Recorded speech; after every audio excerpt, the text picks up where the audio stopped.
civil war. The decisions that we in Congress make right now will impact this country for generations to come.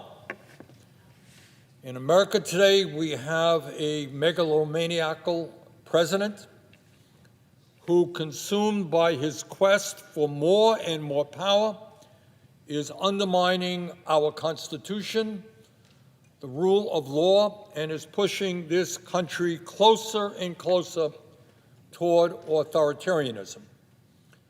I'm talking about a man who threatens to arrest and jail his political opponents, right here in the United States of America. Not debate political opponents, not respectfully disagree with opponents. You oppose me, we're going to prosecute you. This is a man who is deploying the U.S. military, our armed forces, into democratic cities and allowing masked ICE agents to pick people up off the streets and throw them into vans without due process and take them to God knows where.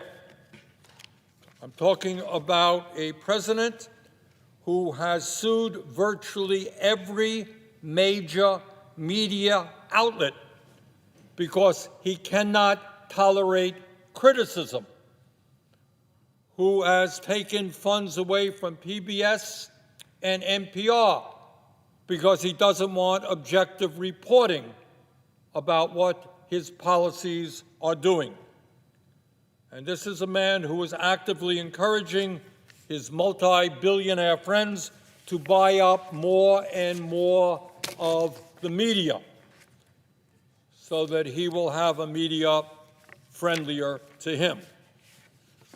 This is a man who has extorted funds from law firms and is withholding federal funding from states that voted against him. Can you imagine that?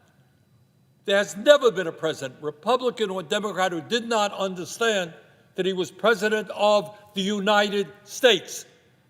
Oh, the people in Utah voted against a Democratic president. We're not going to fund them, give them the funds that they are entitled to. That's never been the case. And this guy is open. Trump is quite open. Oh, Mamdani is going to be elected mayor of New York City. Well, you're not going to get federal funds. Unheard of. Illegal, unconstitutional. And because we have a president who does not believe in the rule of law, we have just seen, right now, we're experiencing literally this moment, we have a president who is illegally withholding $5.5 billion in emergency SNAP funds, nutrition funds, from 42 million Americans, including 16 million children.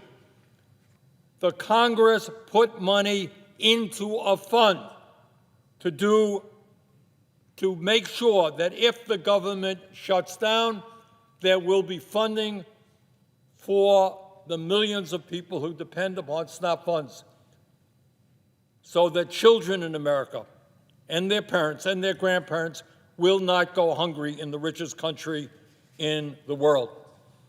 And Trump says, no, I'm not going to do that. I'm going to withhold the funds.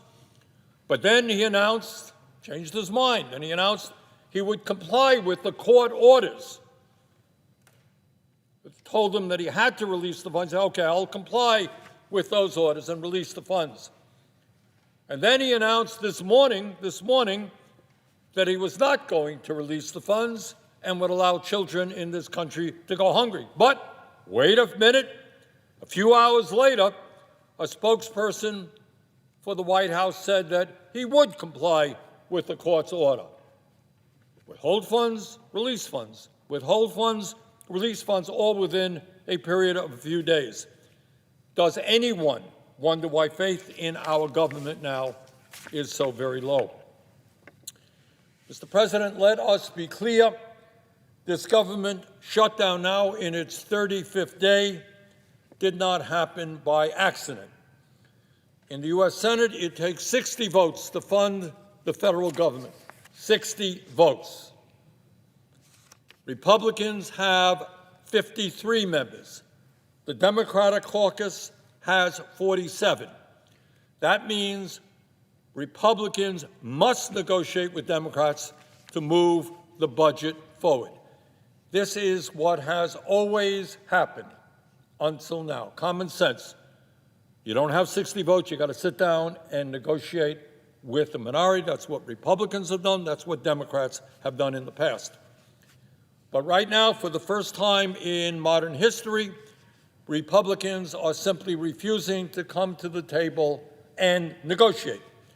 What they are basically saying, it is our way or the highway.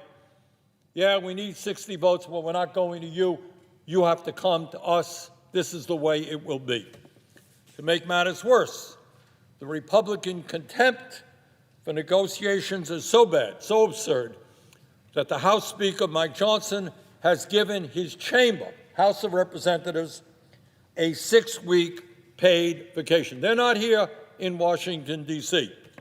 We're in the middle of a government shutdown. Millions of federal employees are not getting paid right now. They are wondering how they're going to feed their families. Federal employees are going to food banks, worried about paying the mortgages. Right now, millions of Americans are receiving notices from insurance companies, and their insurance premiums are rising precipitously, double, in some cases tripling. And as I mentioned, people are worried about whether or not they're going to get their food stamps and other nutrition programs. That's what's going on. But the House of Representatives is not in town. They're on a paid vacation. How absurd, how insulting is that? So the bottom line, though, Mr. President, is really, what is this whole conflict about? Democrats accusing Republicans, Republicans accusing Democrats, media does its thing. What really are the issues that we are talking about? So let me tell you what, in my view, is going on. I think almost everybody in the country understands that we have an economy today in which the very wealthiest people in this country, the oligarchs who were sitting right behind Trump at his inauguration, multi-billionaires, they have never, ever had it so good. They are making huge amounts of money.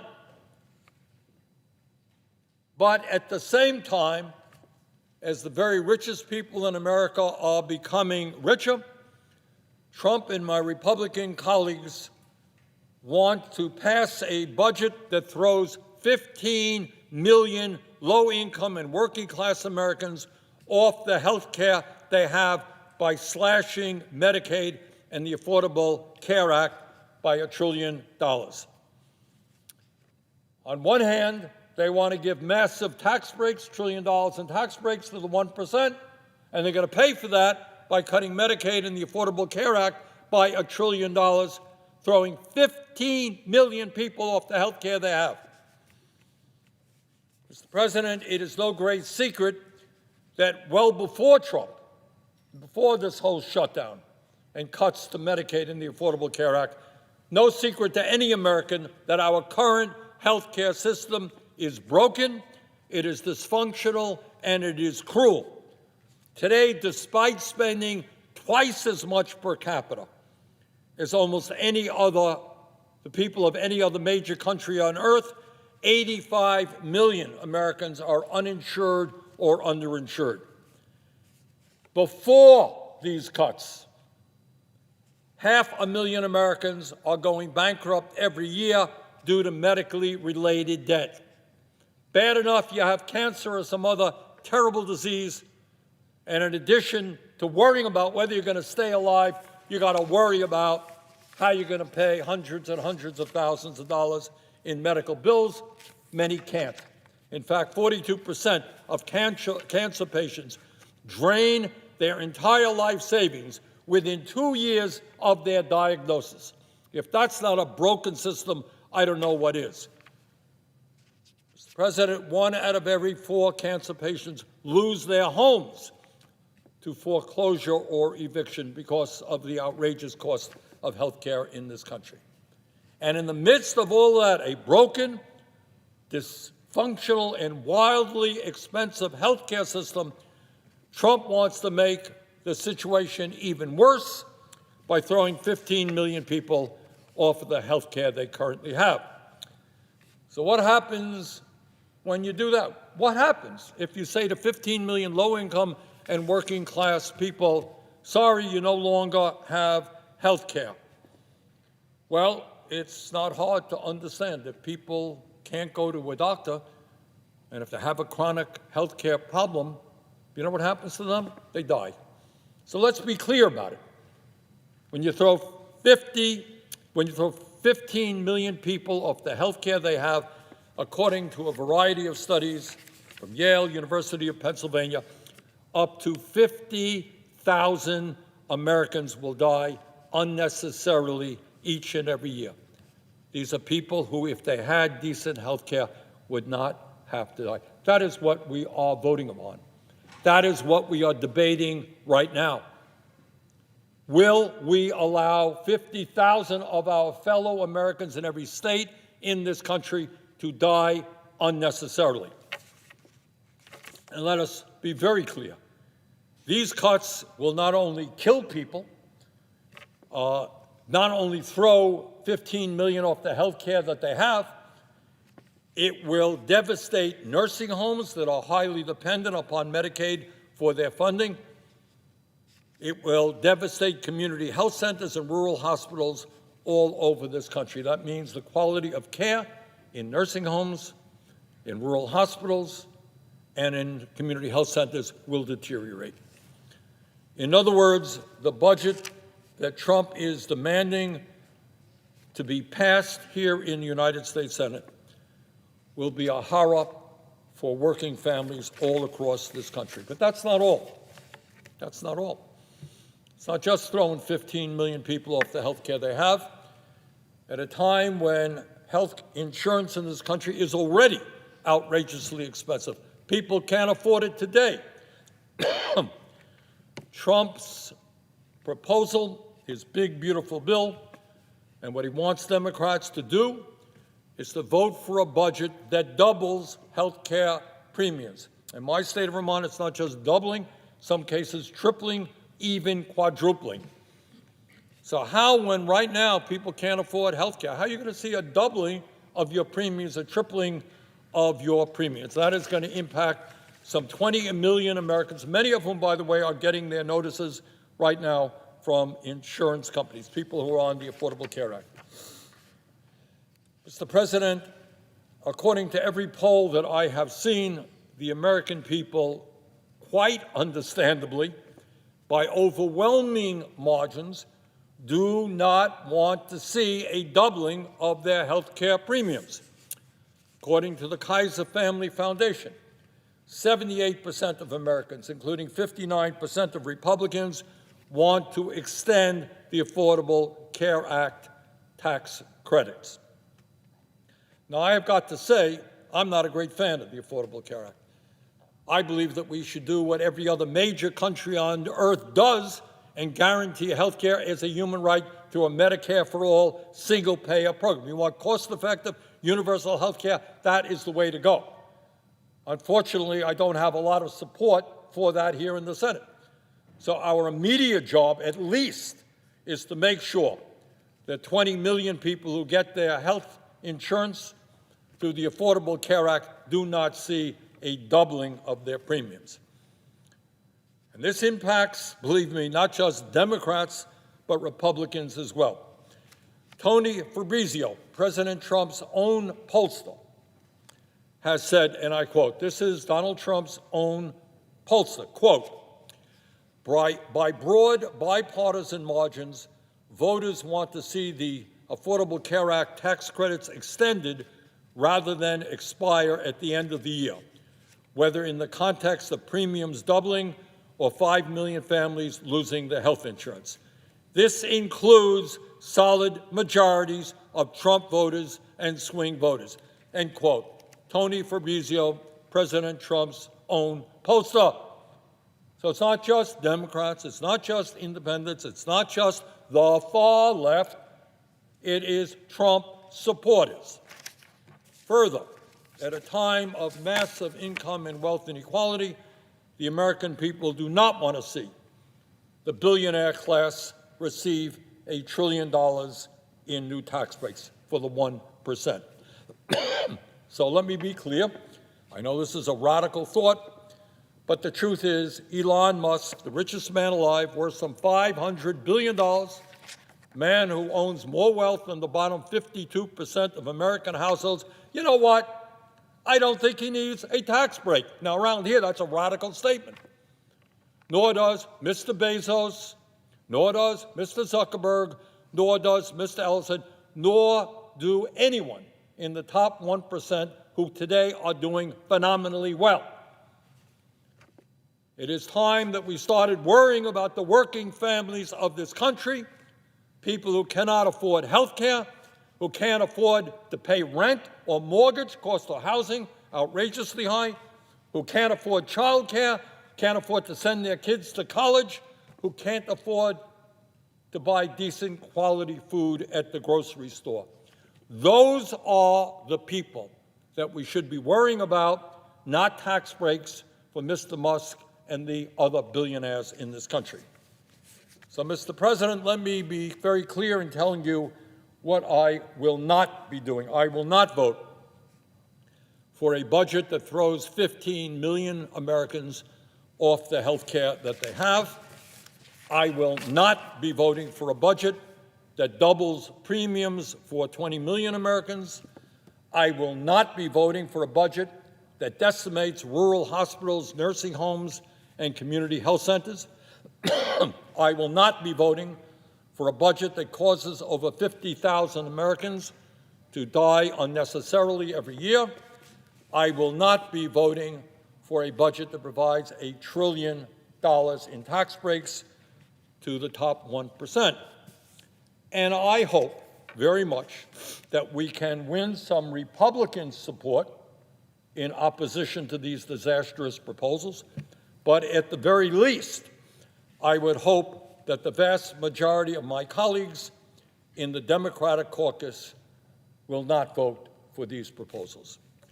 In my view, Democrats in the Senate must stand with the working families of our country and in opposition to Trump's effort to virtually destroy the American healthcare system today. The American healthcare system was broken before Trump, but when you throw 15 million people off of healthcare, you decimate rural healthcare, you raise premiums for 20 million people in the Affordable Care Act, you are bringing the healthcare system to the verge of collapse. Mr. President, poll after poll shows that the American people know what in fact is going on. They understand who is responsible for the shutdown. They want strong opposition to Trump's unprecedented and dangerous agenda, not just Democrats, not just independents, but Republicans as well. And despite the Democratic Party's all-time low approval rating, independents and even a number of Republicans are now standing with the Democrats in their fight to protect health care for working families. If Democrats surrender now, at a time when Trump already has no regard for our democratic system of checks and balances, he will simply be emboldened to go forward and decimate programs, not just in health care, but programs that protect the elderly, protect the children, protect the sick, and protect the poor, while giving more tax breaks and other benefits to the people on top. So, Mr. President, now is the time for us to stand with the American people. They know the economy is rigged. They understand that it is absurd and unfair to give tax breaks to billionaires and throw millions of people off of the health care they have. They understand that it will be a horror show if 20 million plus Americans are forced to see a doubling in their health care premiums. The American people want the Senate to stand tall and say no to Mr. Trump and the Republican leadership. I hope we will be able to do that. Thank you, Mr. President. With that, I yield the floor.